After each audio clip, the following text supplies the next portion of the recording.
Assalomu alaykum hammaga. Juda ko'p kishi so'radi, Lebron Kevin bilan trenirovka qanaqa bo'ldi? Trenirovka жесткий bo'ldi. Tak, nima qildik? Выпады, mana zalda uzunligi. Mana shu nargi boshidan mana shu boshigacha выпады. Ketdik. Приседание 70 kilo qo'ydik 20 marta. Сразу bunga kelib. Gak.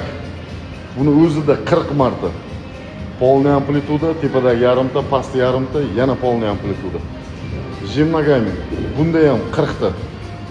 Yana выпады и 1 minut turish. Mana videosini qo'ydim. Mana shu 6 ta упражнение qo'shilgan bitta podxodni o'zida bo'ldi. Shunaqadan 4 ta qilish kerak edi, 3 ta qildik, belim qotib qoldi. Ozgina dam olsam yana davom ettirardim. Uni prosta vaqti yetmadi, ketish kerak edi, 3 ta bilan tugatdik. Trenirovka mana shunaqa bo'ladi. Bu kachatsa qilish degani mana shunaqa deyapti-da. Juda ko'p narsani o'rgandim.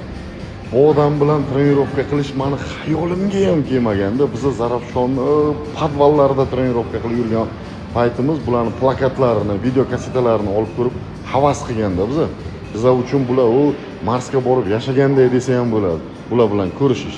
Lekin Xudo shuni to'g'ri qilib olib kelib qo'ydi-ku, o'zi kelib trenirovka qildi. Xayolga kelmagan narsalar bo'lib ketayotganda bitta ishni orqasidan qo'ymasdan davom ettiraversalar.